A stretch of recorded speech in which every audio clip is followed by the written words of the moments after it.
Hello students, welcome to today's lecture on PPSUC. Today we will be discussing about the last topic in fourth unit, that is preprocessor commands that are useful in developing C programs. Right. So before we go through the set of commands available for preprocessing purposes, let us understand how actually a program in C is compiled, how it goes through several processes when we initiate the compilation of a particular C program. So when we write a C program, let us say sample.c with some C code, and then we initiate the compilation, then the source code will be first sent to the preprocessor itself. The preprocessor identifies all the macros and include files, conditional comparison codes, and all these will be replaced by preprocessor. Macro constants will be replaced by preprocessor. The library files will be included as well. And condition, if there is any conditional compilation, it identifies the code for compilation purposes.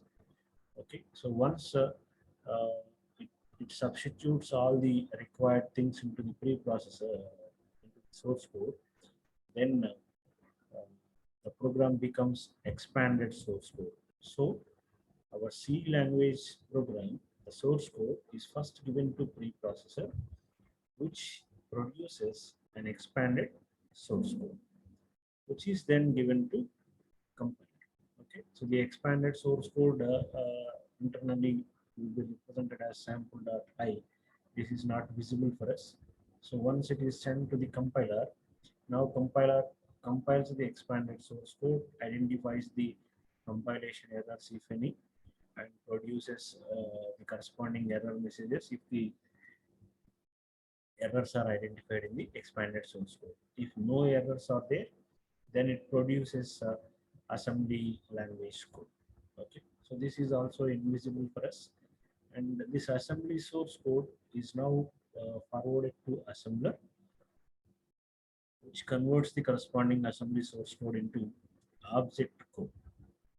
Okay, and once this object code sample.o is available, this will be forwarded to the linker, which replaces every function call with the corresponding addresses of function definitions. So then it produces the executable code. Once the linking is done in your program is ready for execution, and the sample.exe is now ready.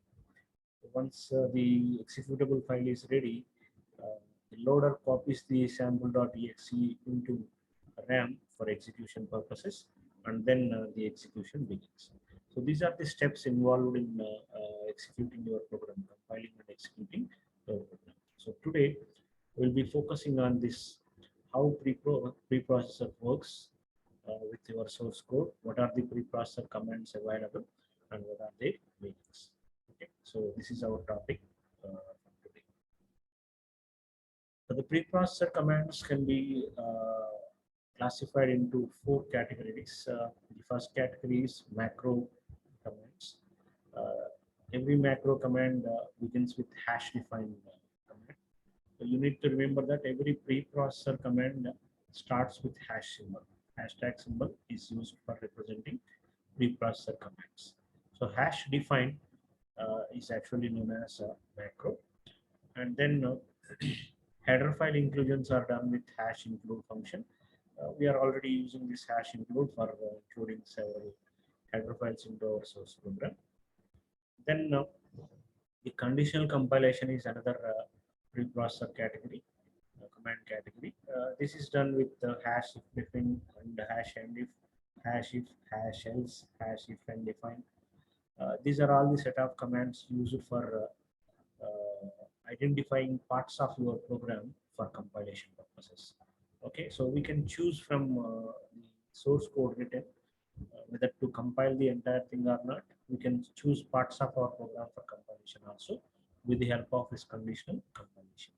And there there are other directives available along with these three. They are pragma, undefined, and this. Undefined is used to remove a macro, and then pragma is used to call a function uh, before and after a main function in C program. So what we know about C programs is execution of a C program begins at main function and ends with the last statement of main function. But you can do execute other functions before even the start of main function and after the main function also. See that with the help of an example how Pragma helps us to invoke functions uh, before and after the execution of main function. Okay, so here is the conclusion about preprocessor directive commands. In C language, preprocessor directive is a step performed before the actual compilation commences. So it's not part of the compilation. It is done before the compilation begins. Okay. So preprocessor directives in C language actually use it to define and replace tokens in the text, and also use it to insert contents of other files into the source file. That means inclusion of header files and all. So when we try to compile a program, preprocessor commands are executed first, and then the program gets compiled next. So we saw this with the help of a diagram in the previous slides. And every preprocessor command begins with hash symbol. You need to remember this point. And we can also create preprocessor commands with parameters also, which are called as macro functions. So we will see all these things with the help of examples. Okay.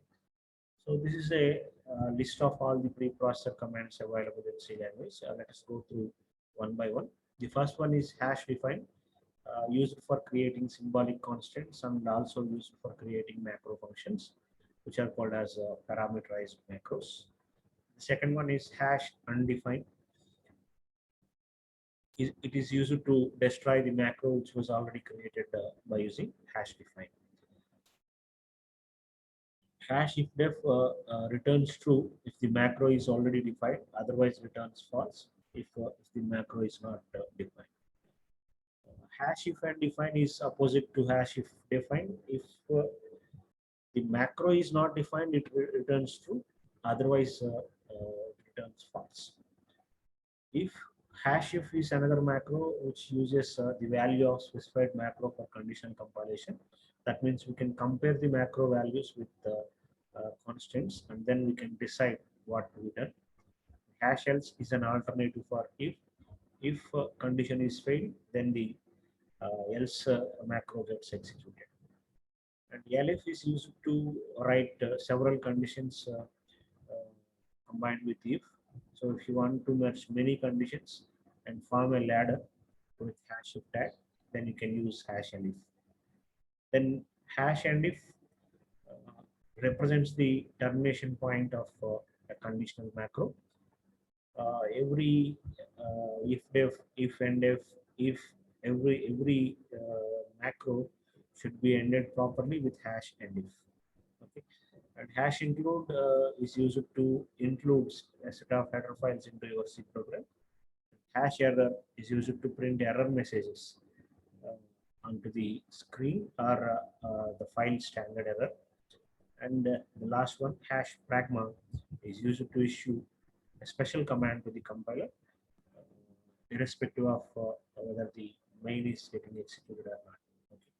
So these are the preprocessor commands that we are going to discuss. We will understand all these macros with the help of examples now. We will discuss many examples to understand all these things. So let us start with the first one. These two hash includes the header files. We know how to include header files. So, we have done this in our programs. And this is a macro hash define, defining the constant pi. Okay, so it's not necessary to write capital letters. You can use small letters also, but generally macro constants are defined as capital letters. So we are using pi as capital letters, not compulsory. To some value 3.14. This means that this value pi is defined to the constant 3.14. Okay.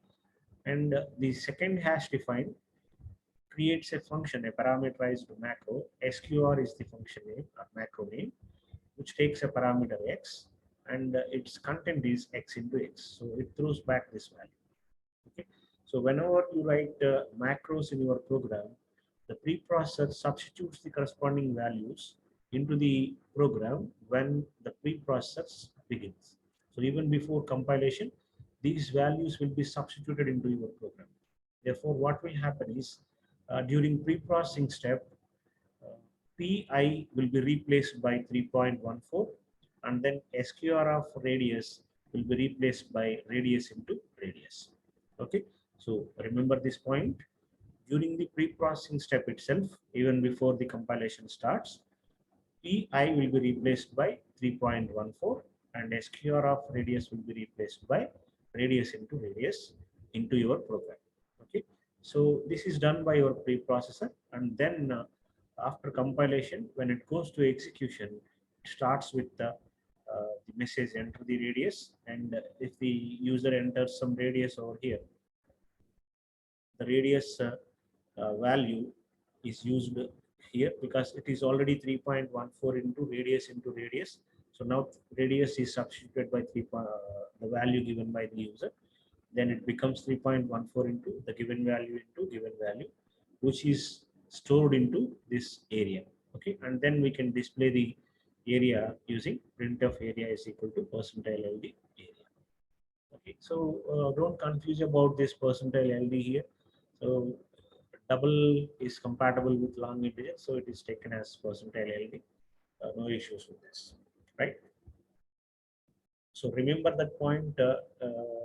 The macros are replaced by the preprocessor during pre-processing step before the compilation itself. So PI will be replaced by 3.14. SQR of radius will be replaced by radius into radius. Okay. So this is our first program. And second program is hash define debug.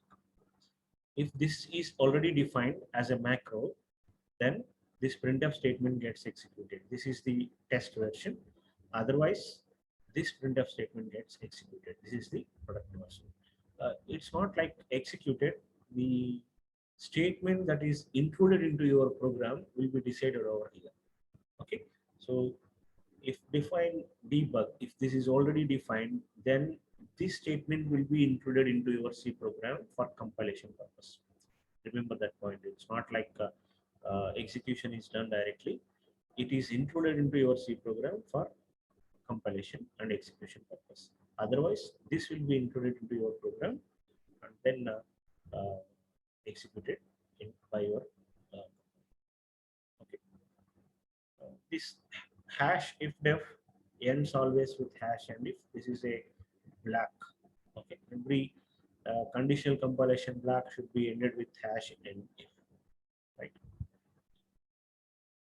And the next example is defining pi as a constant 3.1415, and immediately it is undefined, that is removed from your program hash and f pi.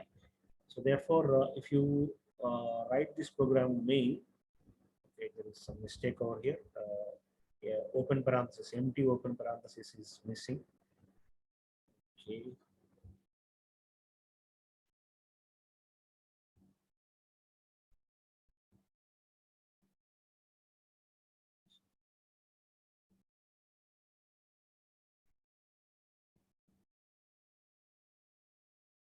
Right. Imagine an empty parenthesis over here. Okay, it is missing. If you write like this printf percentile of pi, because it is already removed from the program, this will generate an error message while executing your program. Okay, so this is not a valid statement to use pi after undef. Okay, so that is the use of undef to remove the defined macros from your program. Let us go through another example. Here I'm using a function, void function. It's a user-defined function which prints I am in function, and the main prints I am in main. So generally, what happens is, if you want to execute this function, you need to call it. from the main function or from any other function. Here, if you observe, it is saying pragma startup function. That is, even before the main function is executed, it is saying that call the function func before the main function during the startup itself. So before your main program begins execution, it calls this function and displays this message, I am in function. So the first message is I am in function. And then it is saying pragma exit function. That means before the program terminates, that means end of your main, when it executes get ch, then it goes to exit. Pragma exit says that call the function again. Therefore, it calls I am in function at the end of your program execution. Generally, program execution begins with the first statement of main and ends with the last statement of main. Now you are controlling even before the execution of main, you are calling a function, are able to call a function with the help of pragma, and you are able to call a function even after the execution of your main also. Okay, so that is possible with this command hash pragma, right? So what will be the output from this program? First, it is calling at the startup function. Therefore, the message will be displayed as I am in function, and then it is calling the main function. So it is I am in main will be displayed, and at the end it is again calling function. So it is displaying I am in function. So three messages gets displayed. I am in function, I am in main, and then I am in function. Okay, so three messages. So look at this example to understand how if and if works. Let us say you want to check whether math.h is defined or not. If math.h is not defined, not included over here, then you are defining an error message, first include, then compile. So when this is not available in your program math.h, then this error message will be included. First include, then compile. Otherwise, hash else, go to main function and execute it because math.h is already available in your program. Okay. So float a is equal to sqrt of 7, printf %f comma a. So in this program, because math.h is not defined, so it generates an error message.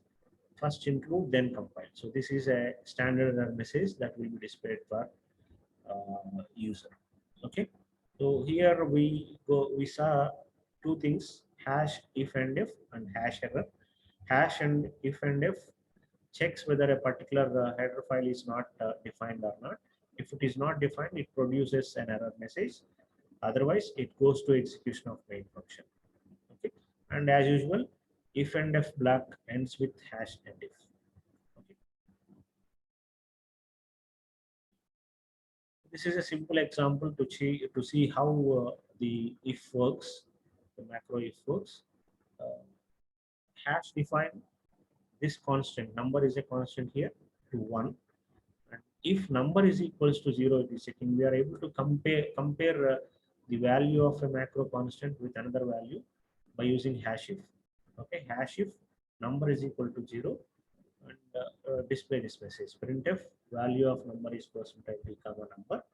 Otherwise, the value of number is non-zero. So because the constant is defined to 1, the output that we will get when we execute this program will be value of number is non-zero. Okay, and as usual, the if block ends with the end if over here. See? Okay, so what you need to understand here is this statement or this statement. Only one of these two statements will be given to compilation. Okay, the compiler will compile either this or this as part of your program. Why? If this is true, then this statement will be included into your program and this will be discarded. So this goes for compilation. Otherwise, this statement will be included and this will be discarded. Remember that. Okay. The next one is a simple macro for calculating minimum value of a given two values. So hash define min of a comma b. It is taking two parameters here and using conditional operator to check which one is minimum. So a less than b, it is asking the question. If so, it returns a, otherwise it returns b. Okay, and calling the function over here inside the printf. Minimum between 10 and 20 is min of 10 comma 20. So anyhow, at the pre-processing itself, min of 10 comma 20 is replaced by 10 less than 20 question mark 10 colon 20. So here itself the conditional compilation is done. So we'll get value 10 for printing. Okay. The next example defines a number of constants. Hash define height to 100, hash define number to 3.14, hash define letter to A, hash define letter sequence to ABC, hash define backslash char to slash question mark. 5 different macro constants are defined here, and we are just displaying the macro constants using printf. So nothing else is done in this program. Okay. The next one is an example for hash if def. Hash define Raju to 100. That means a constant Raju is defined for 100. And it is checking if define Raju. If Raju is defined, then include this statement because we already included. We defined this. So this statement is included into your program. If this is not there, then this will be included into your program. Okay, so what will be the output from this program? Raju is defined, so this line will be added in this C file. Okay. So that is the output we get from this program after execution. The next program is hash define Raju 100. It is checking hash if not defined Selva. It is checking yes, it is not defined. Therefore, this statement will be included, and this statement also will be included. Selva is not defined, so now we are going to define here, and it is defining the Selva constant value to 300. Okay, so these two statements will be included as part of your program now because Selva is not defined. Otherwise, if Selva is defined already over here in place of Raju, then this will be false. It goes to X. Selva is already defined in the program. Let's say this statement will be included as part of your program. Okay, and remember to end the if and if block with hash and if. So hash and if is the termination point of every conditional compilation macros. Okay, conditional macros. What will be the output here? This message gets displayed and this macro is defined. The next example defines a constant A to 100, and it is checking if A is equal to 100, then include this statement into your program. This line will be added in this C file since A is equal to 100. Okay, and else if A is not defined, this line will be added. But in our program, A is already defined, so this statement printf this line will be added in this C file since A is equal to 100 will be added, and we will get the output. This line will be added in this C file since A is equal to 100. Okay, and as usual, if block is terminated with hash and if properly. And the next example is we are defining a height 100 over here, and it is displayed using printf, a regular statement. And again, I'm using hash and if height, so it is now removed, and it is again created with hash defined height 600. So now it is the value is changed, and now I'm testing it with printf. Value of height after undefined and redefined is 600. So there will be two messages displayed. First defined value for height is 100, and value of height after undef and redefined is going to be 600. Okay, so two things we saw here. We can create macros either before main function or within the main function also. So you need to remember this point. Here is another example for Pragma to understand it properly. Two functions were declared. Function 1 says that function 1 is called before main function, and function 2 is called just before end of the main function. So two functions created, and main function shows a message. Now we are in main function. So using Pragma startup, we are calling function 1. So before the execution of main, function 1 is called. That means it displays function 1 is called before main function call. And then because it is during exit, it goes to main function for execution. Now we are in main function. And once the main function completes its execution, it goes back to pragma exit function 2. So function 2 is now executed. Function 2 is called just before end of main function. Okay. So the output from this program will be this message first displayed, and then this message, and finally this message. Okay. So we have gone through a number of examples to understand how the preprocessor commands works in C programs. I hope everyone understood this preprocessor statements. Try to write your own preprocessor programs by considering some exercises. Okay, or practice these examples which were shown in the slides. Okay, so today we have discussed about uh, what is the job of a preprocessor, and what are several preprocessor commands available in C language, and how to utilize these preprocessor commands to control the set of statements which will be given for compilation. Okay, we have discussed many examples also for proper understanding. So I hope everyone understood this concept of preprocessor commands. So that's all for today. Thank you for your patient listening. This is the last topic from your fourth unit, and because we completed fourth unit, in our next class I'll be discussing about some important programs related to fourth unit that makes use of pointers and dynamic memory allocation. Okay, so that's all for today. Thank you all. See you in the next session.